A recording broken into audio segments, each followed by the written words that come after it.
एक बार एक राजा को किसी व्यापारी ने 30 फूलदान उपहार में दिए। वे बहुत सुंदर थे। एक दिन सेवक उन फूलदानों की सफाई कर रहा था।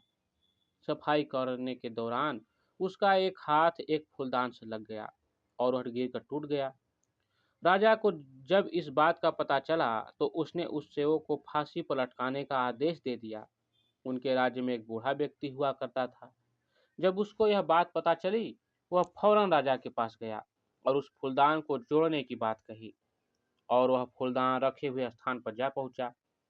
जैसे ही बूढ़े व्यक्ति ने देखा कि सारे फूलदान उसकी नज़रों के सामने हैं, उसने फौरन उन सभी को लाठी से एक-एक करके तोड़ना शुरू कर दिया और देखते ही देखते सारे फूलदान टूटकर बिखर गए। राजा इस बात से बहुत क्रोधित हुआ और बोला, अरे मूर्ख, तुमने यह क्या कर दिया? इसकी सजा जानते हुए तुमने सारे फूलदान तोड़ डाले। तुम्हें भी मृत्यु दंड दिया जाएगा। इस पर बूढ़े व्यक्ति ने दृढ़ता से जवाब दिया, महाराज, एक फूलदानी के पीछे आप किसी को मृत्यु दंड दे देते हैं।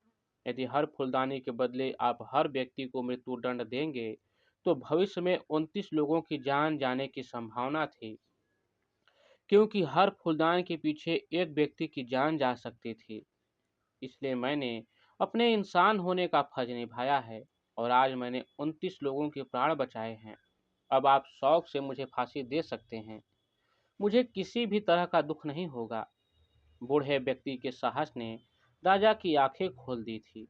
राजा को अपनी गलती का एहसास हो गया और उसने उस बूढ़े व्यक्ति और उस सेवक को माफ कर दिया तथा उसे क्षमा भी मांगी। जब हम साहस और निर्भीकता के साथ अपनी बात पर डट कर खड़े रहते हैं, तो हम हर एक बुराई का अंत कर सकते हैं। इसके लिए जरूरी है कि हम साहसी बने। कुछ गलत होते देखें तो चुप न बैठें। साहस और चरित्र का मेल ही कामयाबी दिलाता है।